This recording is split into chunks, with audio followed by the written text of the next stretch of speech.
Hello and welcome to a very special episode of the Father and Son Pastime podcast. I'm Patrick. I'm Kevin. How are you? Dad, it's Father's Day, and the Father and Son Pastime podcast is recording. Hopefully we have some amazing fathers and sons listening to us, but thank you for doing this with me. It's obviously our pastime. It's our podcast. Look at the shirts. Bam. I wore mine all day. I'm so proud of it. So this is great, and I hope all the dads are having a great day. If you're listening to this with your son, please give us a shout out. We think that's really cool. Or if you're a son, and tell your dad about this, and if you're a dad, tell your son about this. We would love for our podcast to be heard by more fathers and sons. Yeah. Dad, even though we could talk, I'm sure, about Junior and his dad and Vlad and his son and a whole bunch of other things, we're not going to do anything with the father and son aspect of our podcast. We haven't done one of these in a while, Dad, and some of our predictions from the beginning of the year are a little off. Some of the buyers have become sellers, and some of the sellers have become buyers. Some teams got off to a very bad start. We're only about 45 days away from the trade deadline, Yeah. and I think it's a foregone conclusion at this point that the White Sox, the Rockies, the A's, the Pirates, the Marlins, they're sellers. Their season's over. And I'm sure your team, if your team wasn't mentioned, you're thinking about pillaging one of those 5 teams of whoever. You know, there were even Paul Skeens rumors at one point this year. Mm-hmm. We're not going to talk about that. I think it's almost overplayed at this point. We're gonna rattle some fan bases, Dad. We're probably gonna piss off some people. In a perfect world, there's an equal amount in a market. There's a equal amount of buyers and sellers, right? That would be, hey, I have Correct. this. I don't have a surplus. I don't have its Right. demand. And the GMs can either gain or lose, and they can go back and forth. So, yes. So we're going to look at 10 additional teams to get to a 15 amount of sellers to a 15 amount of buyers. My dad and I have done independent research on 5 separate teams we think should, could, would sell at this coming deadline, and sort of why we think that, why they should sell. So if you're one of these 10 teams, if you're a fan of one of these 10 teams, sorry, but at least listen to the possibility of the benefits of selling this year to hopefully compete next year. So we're not going to reveal all 10 at once and piss off everyone and have you click out of the video. So hopefully you stay with us the whole time. I'm going to go first, and my dad and I are going to bounce off each other, identify maybe a few trade targets on each team, and hopefully convince the other that, hey, I think that team should sell. Some will be pretty easy picks. Like, my first one's going to be the Nats. And some are going to be teams above 500. So they'll definitely be a little bit of a risk type of pick. Dad, the Nats. As of this podcast, the Nats have lost 7 in a row. They are 30-40. Simply put, they're not ready to compete in that division yet.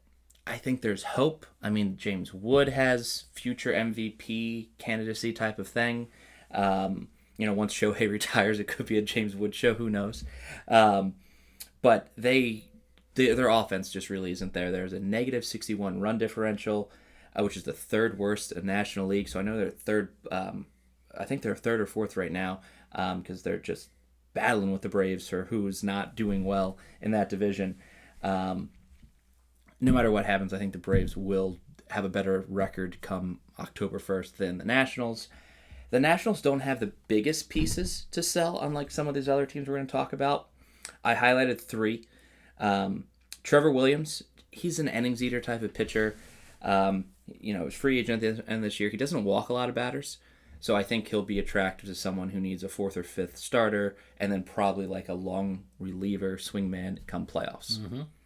Josh Bell, he's always traded, it seems. He's not having a great year, but he can hit the long ball. He might be a good bench piece, pinch hitter type of someone. Not a pinch runner. Not a pinch runner. But, Dad, their biggest piece is Kyle Finnegan. He's their closer. He has 18 saves. It was non-tendered, I believe, and then re-picked up by the Nats. He'll get the biggest return, and there's a couple closers that I'm going to talk about, but he will garner some quality return. Yeah, I mean, he was on the free agent market a long time in the offseason with very little interest, and then re-signed with the Nats late. Mm-hmm. But I'm surprised he didn't get more interest than he did this winter. So, again, he has, I would think, 15 saves. 18 saves. He's a proven commodity, and I think that he'll definitely go to somebody, and National should get a good return. it just kind of goes to show how close the games are in DC. They have 30 wins, 18 were saves for Finnegan. So they're not dominating anything. Their wins, good for DC, good if there's a little momentum. They are not a playoff team, and again, they should just realize that and sell. I'm going to kick it to my father and my colleague here for his first team that he thinks they should sell. Dad, where are we going? I'm going to Atlanta. We're staying in NL East. We are. We are. Atlanta has started off poorly, rebounded, and now doing poorly again. 13 games back, record of 31-38 as of this broadcast. Just seems like that poor start. They rebounded, and it's almost like a basketball game that you put so much energy on gaining, going up that hill, that you get to the hill and then all of a sudden you come back down again. A surprise team in the major leagues. A lot of people pick Atlanta to really cruise and do well in their division this year. Tough division. But again, 13 games back. Phillies, Mets ahead of them. I just don't think they can climb that mountain again. They're in a good position to, sell. They have a very good GM. I'm thinking that they can rebuild their farm system a little bit. They have some pieces that I think they could get rid of and draw a decent return. Ozuna is one of them. Mm-hmm. A nice DH, could really help an offensive team. A team offensively. Not having the greatest year right now. But again, proven commodity. I think Ozuna could be on the trade market and get some nice in return. Ozzy Albies, switch hitting second baseman, very good in the past. Now he's hitting like 230 something, I believe, the last ones. You kind of wonder about him. If a team needs a second baseman, he's a switch hitting second baseman. He used to be at the top of the order. I just think that with a team with that need, good fit. I think that could be one. And I think my last one that could be Sean Murphy. I think with a catcher of that magnitude, I'm thinking he was mentioned before in trade talks. And I'm thinking if a team needs a catcher, he may be able to get traded to some team and really help that position. Not a whole lot of strong catchers in the major leagues this year. So those three, I think, could bring a nice return to Atlanta and get them kick-started for next year. I think the shocking name you said was Ozzy Albies. He has 2 years of team options left after this. Obviously, one decline. He's a free agent this year. He's too good of a second baseman for, I think, Atlanta to do it. I don't even know if they pull the trigger. They don't really have a middle infielder anymore. Like, they have Nick Allen as their shortstop right now. And Sean Murphy that's a tough name to hear. He is signed through 2028. So I don't know, was your thinking there to get out of some of that money if they traded him or just value? This offseason, he was mentioned in trade talks. They have, I think, some catchers coming up. I'm thinking that could bring a nice return. And again, when he came through Oakland and everything else, he was highly regarded. Again, I don't think he's sharing catching responsibilities a little bit now. So I'm just thinking that if they need to make a splash, he could make a nice splash. All those guys could bring good return. Okay. What do you think about the rumors for Chris Sale? You know what? He has like a year and a half left, if I recall. Yeah. I think people think about bringing a return. He's old, though. He's aging. I don't know if old but is think unfair. about somebody who's looking for somebody to really boost the rotation. Oh, yeah. And come in there and make a just immediate impact. Mm-hmm. Is a team going to be willing to kick 3 players, probably for Chris Sale, to come with that? And the contract and all that, I'm just thinking if Atlanta trades him, they're going to get rid of that contract. They're not going to eat a lot of it. So he's out there, but I just don't know, if another team is going to take that salary. I think he's more likely to get traded than Murphy or Albies. It's just like if the Braves give up the long-term pieces, regardless of value, I don't think the Braves want to give up next year. I think they want to compete next year. They have, it'll be a very interesting deadline for the Braves. I agree with you that they should sell. I think it's too big of a hole. There's no lot of consistency. There's no momentum.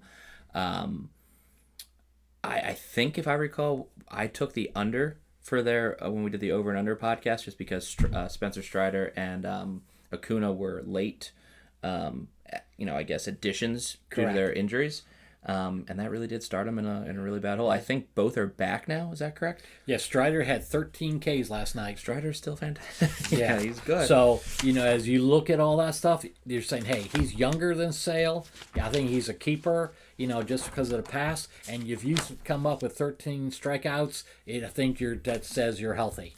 We both took the under of the 93.5 win Braves, and I put a bet on it. So I'm curious how much money I bet on that under. I'm glad to cash in on that. Yeah. They're not going to hit that. Yeah.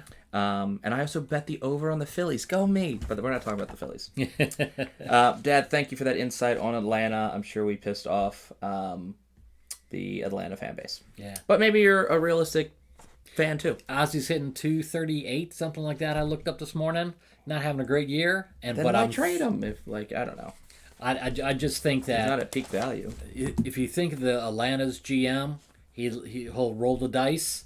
And is it time to break him up a little bit and bring in some new, fresh, players? Don't know. Right now, something's not right. When you're 31, 38 and you have that kind of talent, something's not right. My opinion.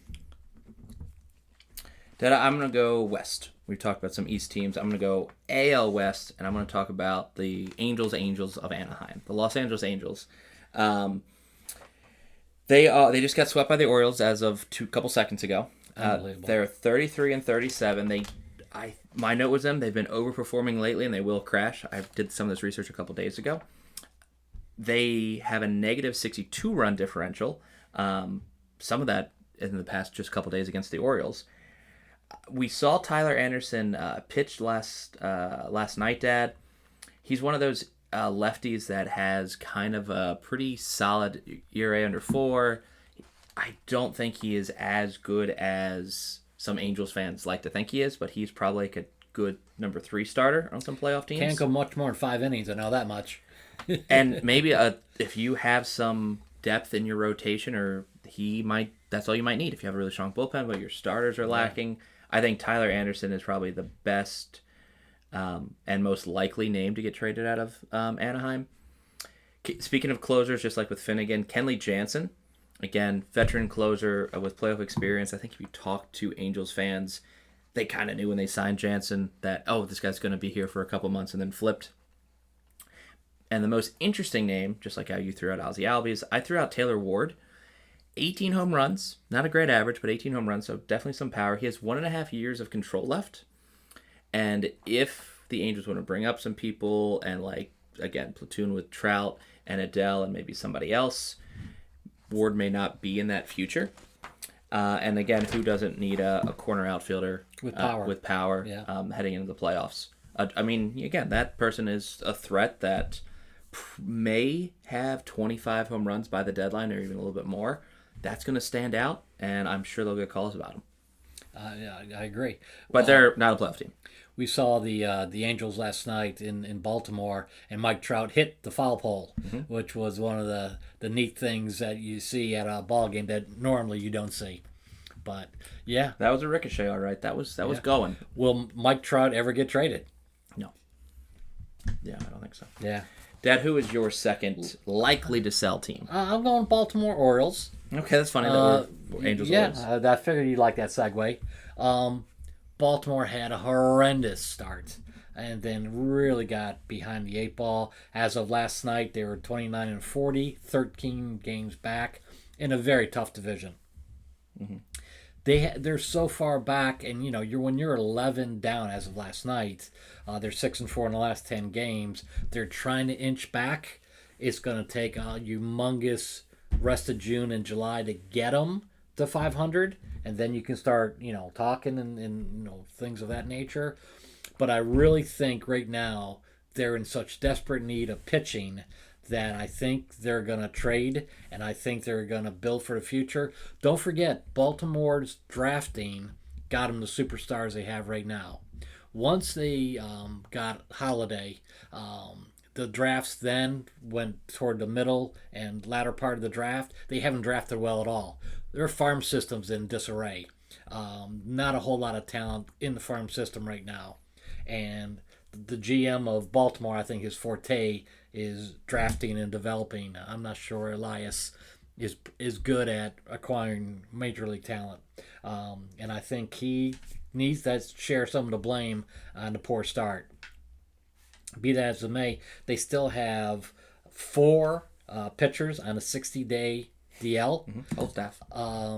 And I'm thinking with those four, I'm not sure any of them are going to come back with any time in the schedule. They might come back in August, but I'm thinking for like Grayson Rodriguez, they might just say, we'll wait for you next year. Kyle Bradish is good when he's healthy. And then you got Suarez and Wells. Four pitchers on 60-day DL, which is hard to believe. With that in mind, I think they're going to get so many calls about the pitching they do have right now. I'm thinking right now, the starters that they have are going to be, the phone's going to be lighting up. Zach Eflin, he's doing well. Big, strong, starter. He's coming around. He's pitching well. I think he is a free agent after this year, so I think he is probably the number one person they're going to get phone calls from. Sagano is a 1-year contract, I think for $14 million. Free agent at the end of the year. Again, with Elias as a GM, he may look at these guys saying, hey, I don't know if I can re-sign them. Let's get something for him. And I think the last person that they're going to really get something for is Cedric Mullins. I think right now they got a center fielder in waiting down at Bowie, and it's moved up to AAA. Guy they drafted number one a couple years ago. Is that Bradfield? Yep. And I think he can cover a lot of ground. I think Cedric's a free agent at the end of the year. Probably won't get re-signed. So I'm thinking between Eflin, Sugano, and Mullins, they can restock their farm system to make it competitive. Those three, in my opinion, will probably go. And then you got others on the borderline, that do that. Felix Bautista could be one of them. Big time closer, getting back into shape from his Tommy John and everything else. But right now, Baltimore's phone is going to be ringing with the talent they have to pedal. I support the Orioles selling. I think it makes sense. Too big of a hole. You fired your manager mid-year. You're not suddenly sweeping. I mean, you did sweep the Angels, but I don't think you're quality against any good above 500 teams. I will mention that the best hitter that was not said is Ryan O'Hearn. He is the best hitter on the Orioles. I know he's a DH. He's in his 1-year contract. He'll get traded to, I don't know what the market is for just a platoon/DH, but he'll be moved for the highest bidder. Dad, I guess you keep going east on me, so I got to keep going west on you. I'm going Texas, the Rangers, not any Houston jokes here. What's so tough about the Rangers is, I was hoping for something last year. They had like a World Series hangover. I was pro them this year. I love Corey Seager. I like Marcus Semien. I like Kumar Rockers getting rocked. But they really just can't find momentum. I mean, I like your team, Texas, but I think you have to be realistic and realize you got a lot of money. You got a lot of talent on that team. And Houston keeps winning. Houston's going to do it. And then there are some strong other teams for the wild card, let alone your own division. There's got to be at least 2 coming from the East. The Central's strong. And I think you really do need to, if you accept that you're not making the playoffs, like big trade time, and I think you're going to get some, probably out of the 5 teams that I have as sellers, you have the best packages coming back. I think you have the best names on the deadline. That being said, I know you're hovering right around 500. You're 35-36. Pending like a 10-game heater, I still would sell. Patrick Corbin was worth being mentioned here. I have the note that says cash in on Corbin. You signed him to a $1.1 million contract. He's pitching like he's worth $10 to $15 million right now. You'll get a good return for him. And hey, man, I thought you might just not find anything after your Nats career. But Nate Doggy Eovaldi, I mean, he's having a Cy Young type of season. he is just kind of similar to some of the Braves you mentioned, Dad. He's not a free agent. He signed a 3-year deal this offseason. That 3-year deal was $25 million a year. He's worth it right now. I don't know if he's gonna be worth it towards the end of that contract. So I would sell, get what you can, and now you're out of that contract. I think that's a very smart move. I know he's currently on the IL, but hopefully he gets a couple starts before the deadline. The next guy's also on the injured list, which begs the question, if Nathan's injured now and Tyler Molly's injured now, they're only going to get more injured, so trade them when you can. And yeah, I went with all pitchers.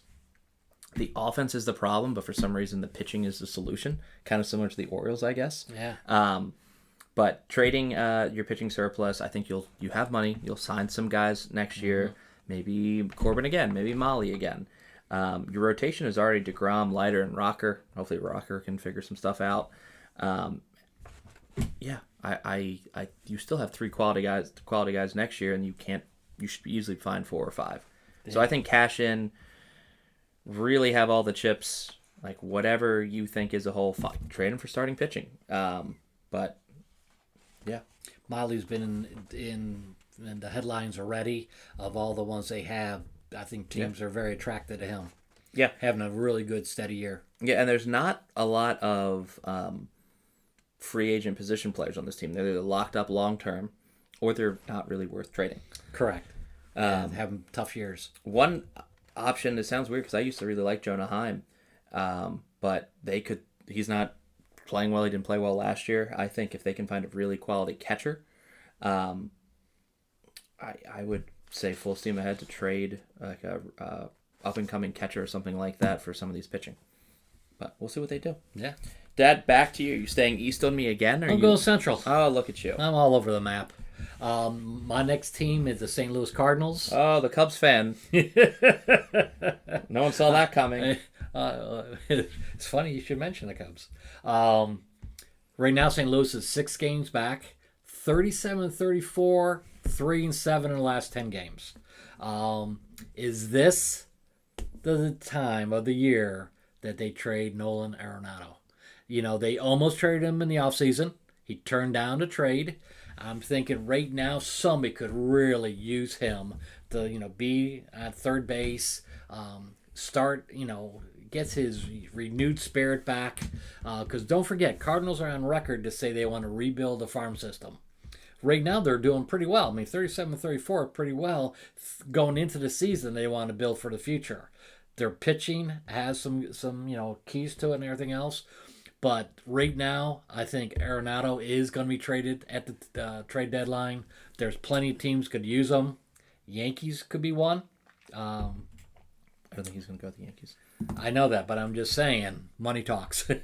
But there's other teams that I think he's okay, to trade with. They just have to work out the details. I just think for his benefit, it might be good for a fresh start. Great third baseman. Wilson Contreras, player without a position. The Cubs kind of knew he was going to be, a great catcher, but offensively he was very strong. When he was with the Cubs, signed I think a 3-year deal with the Cardinals 2 years ago. Really now is DH. So he doesn't have a defensive position right now. He's not catching. He's just a DH each time. He could be a great addition to somebody to add a little punch to their lineup. Good power hitter. I'm thinking with the contract, St. Louis probably may not ask for a lot, for him, to come back. But I think St. Louis would love to get rid of that contract and get, Contreras on another team. And I think the pitcher that people may go after is Eric Fetty. He's having a good year, low salary. I think that his name's been brought up many times in different circles. I think those are the 3 players that I think would be great for the Cardinals to unload and rebuild the farm system, because that's what they want to do. So here's a chance with a winning record to do that and then play out the year.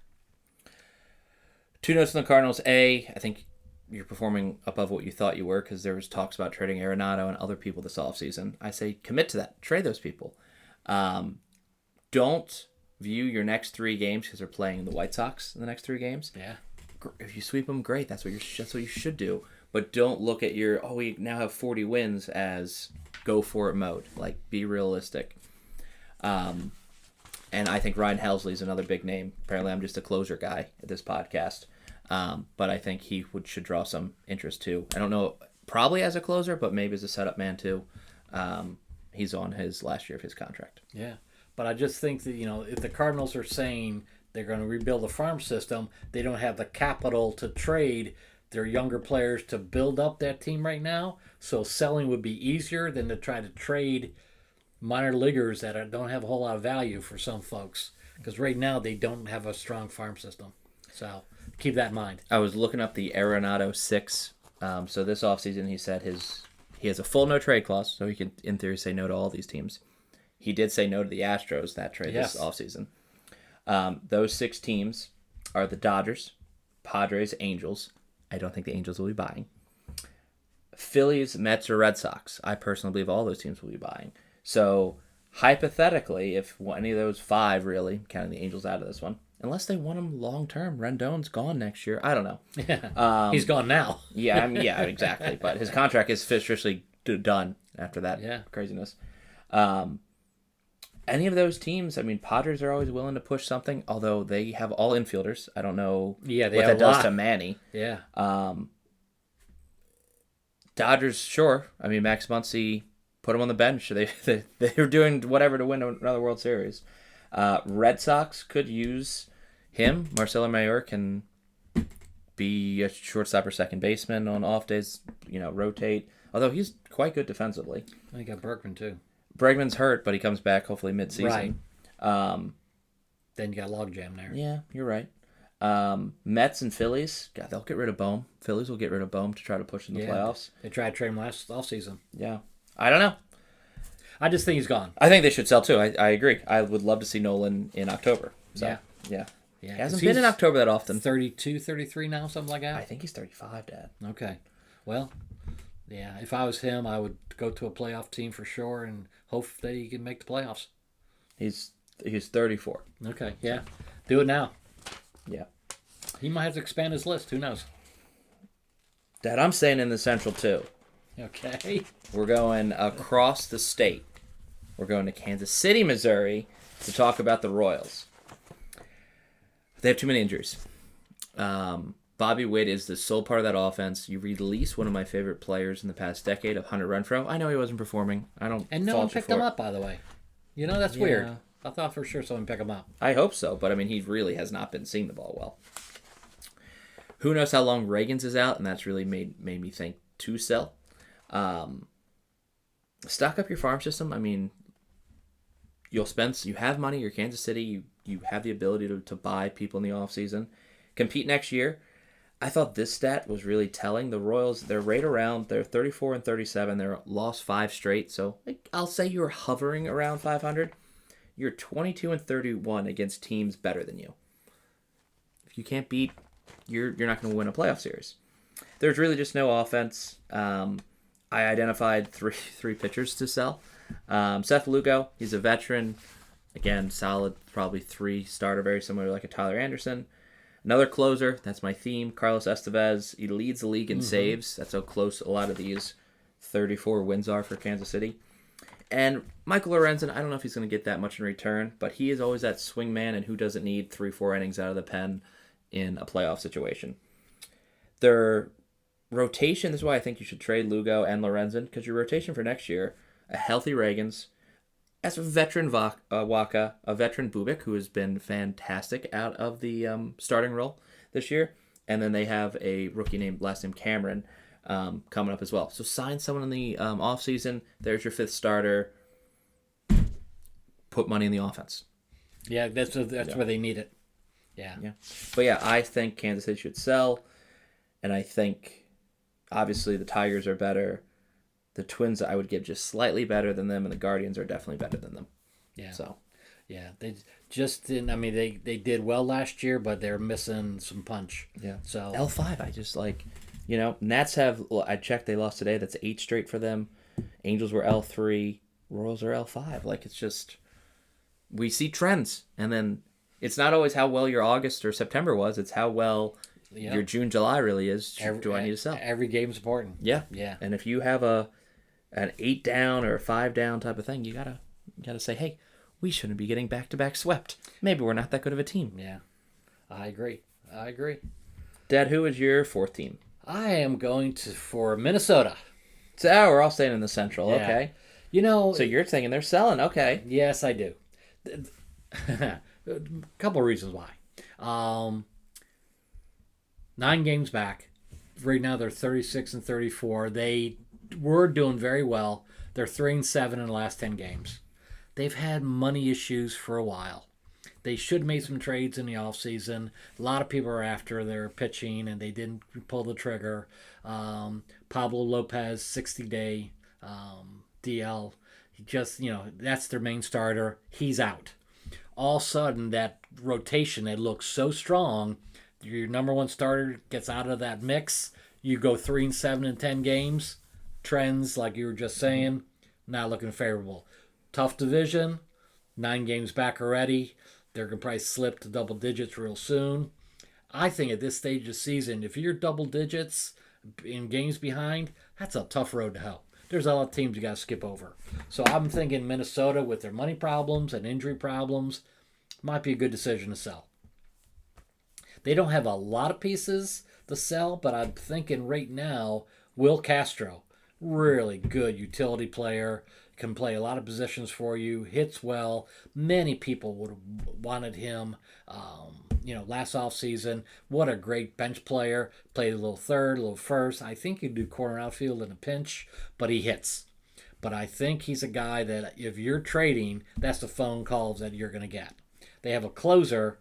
I think it's John Duran. Mm-hmm. He's really good. 1.41 ERA. You're the closer man right now. I'm going to take that little... there could be too many closers on the market. I don't know anymore. Yeah.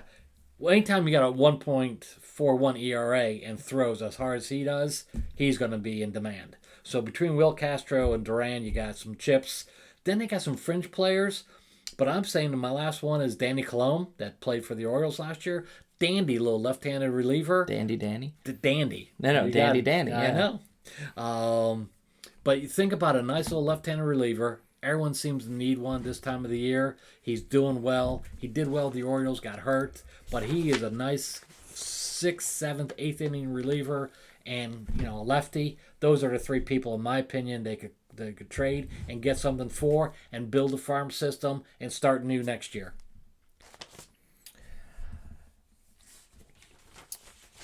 I wonder, I was going to say this point at the end, but I can say it now.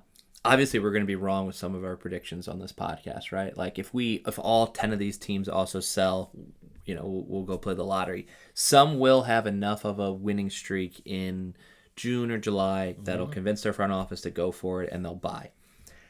I think what to my dad's point, if they are struggling financially, they're looking for a reason to sell. There's still part of me that likes that team. If you are a deep fan of this podcast, I picked them as like a World Series team for like 2 or 3 years straight back in Atlanta. You're a favorite. I love the Braves and the Twins, man. I've moved on both those teams. And it's funny that you chose both those teams for your sellers. But yeah, I don't see them being a buyer. And in my opinion, you should never stand pat. You should either buy or sell. Yeah. Otherwise, you're just a loser, in my opinion. So yeah, I can see them selling. Probably just the strong wind will make them sell. Yeah, and I think with the ownership situation and everything else, they're saying, hey, if we get rid of some contracts and, get to a stable, line in our payroll, and then we can go. Last offseason, they didn't do hardly anything to really enhance their team. So right now, they're just kind of like status quo, and I'm thinking a lot of these players are going to leave anyhow, so get something for them now and go from there. Twins don't have a great farm system. They could probably, have something to enhance it. They could probably use some power as well. Dad, for my 5th and final pick, I'm going east. I'm going back east. I'm going to piss off a fan base because we're going to see them this summer, so please don't find us in the stadium. But the Toronto Blue Jays. We're wearing these shirts. The Toronto Blue Jays are my 5th and final sellers. Now, the Blue Jays fans are very logged off. Stay with me. Try to listen. Let's have a conversation. Openly. Best winning percentage of the 5 that I chose. However, the injuries to Santander, some underperforming others, I think you have to be realistic that can we compete with the Yankees? Can we compete with Boston, who just swept the Yankees? They went 5 for 6 with the Yankees in the past, I think, 10, You 12 couldn't games. wait to say that this Oh, podcast. had to. Dad, I know you lost $5 to me earlier. I'll give you $5 if you can tell me who the best offensive player is on Toronto. It's probably somebody I would never ever consider. Is it not Vladimir Guerrero? Take your guess. Bichette. No. Ernie Clement. Interesting. So their third baseman is better offensively than Vladimir Guerrero and Bo Bichette. Wow. So I assume if you were a Toronto Blue Jay, you wouldn't have said that at the beginning of the year. That's how underperforming Springer, Varsho, I know he's been hurt. We mentioned Bo and Vladdy. The Andres Jimenez acquisition, like I know he's been hurt too. But you've had a lot of consistent injuries. You've never really had all of your starters go at the same time. You have to be realistic. Are they ever going to go at the same time? I do think this team, healthy, could be a playoff team. You just got some injuries. Dad, you went with Bo Bichette. That's who I'm selling high on. He is probably the best available shortstop if the Blue Jays sell. I don't think he's a superstar. I don't think he's phenomenal. I think he's just an average shortstop. But because he has a legacy, because he's a Bichette, because he came up with all the other legacies, but I can see a team overpaying. My thought is, I know you said Braves are going to be sellers. If the Braves buy, they need a shortstop. Very much so. They need it. Nick Allen is a placeholder, in my opinion. And Bo Bichette could be really fun to finish out the year. Yeah. A little bit of personality there. The next two are pitchers, and it's the veteran pitchers. It's Kevin Gausman and Chris Bassett. Gausman, you have 1.5 years left. Bassett, you are a free agent. There's a lot of pitching prospects in your farm system. Bring them up. Let Ricky Tiedemann have some fun in August and September. And then I really think Gausman and Bassett, I know they're veterans, 34, 35 years old.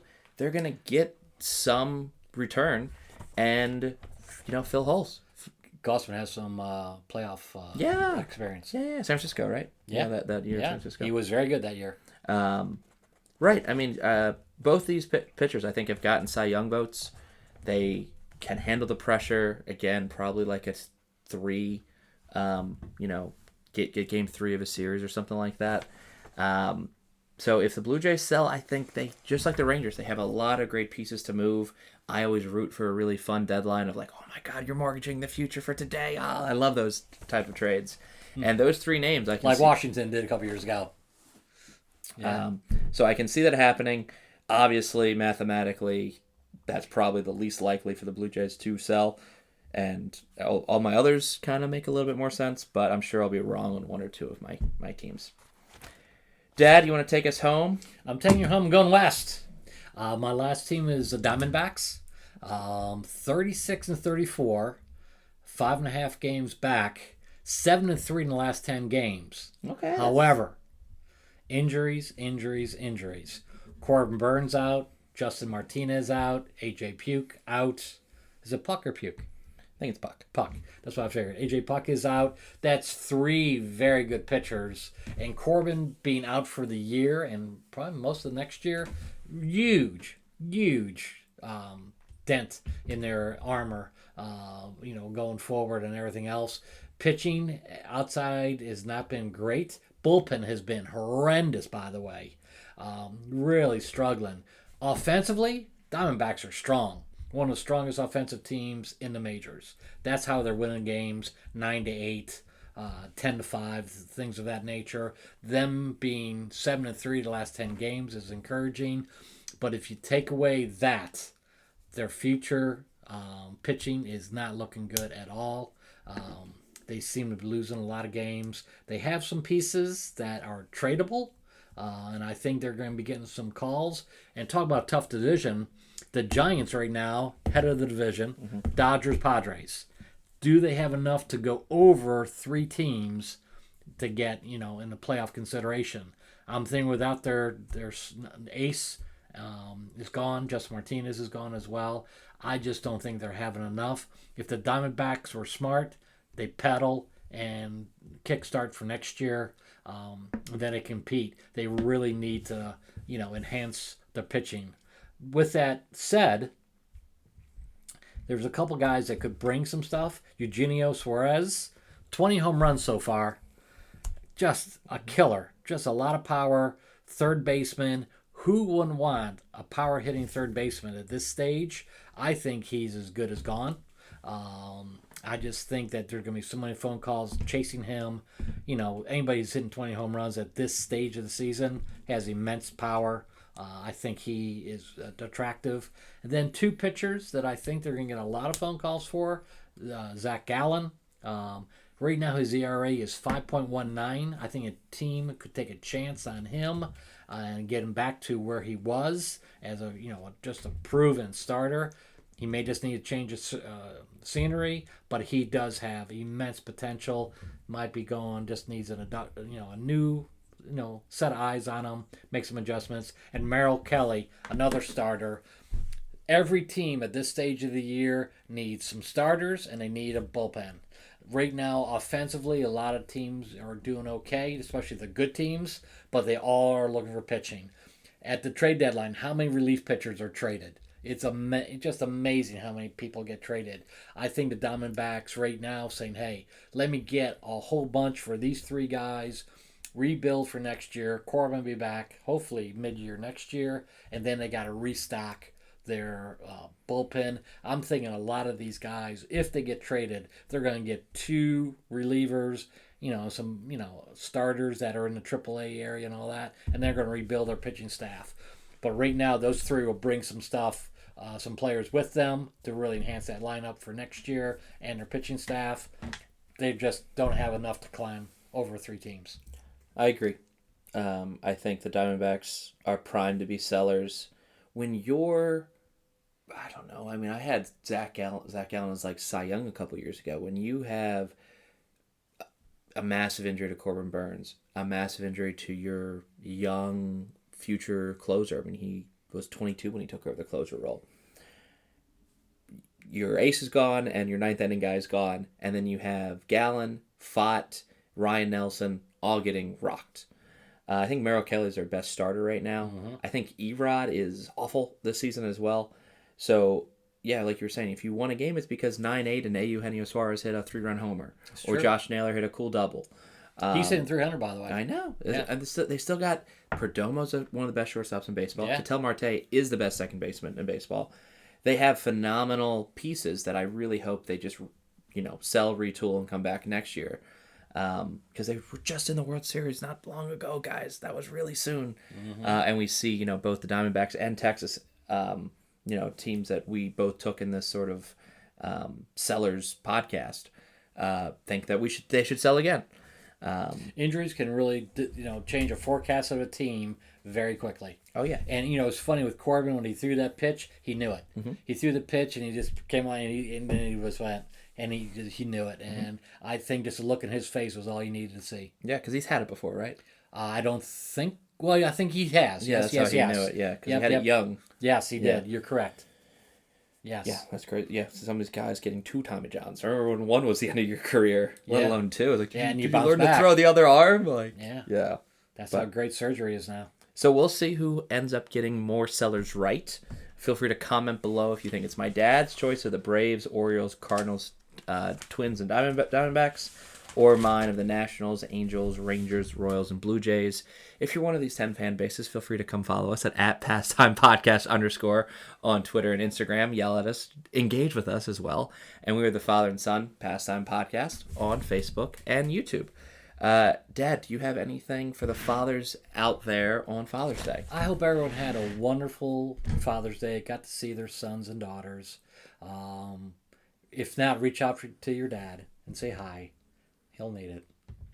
And as for all the sons out there, feel free to give your dad a call if you're not able to see him today due to travel or you're not in the same state. Mm-hmm. Give him a call and maybe get him tickets to some baseball game near you. All right. Thank you guys again. Father and Son Pastime Podcast. Give us a like, comment, subscribe. It's always appreciated.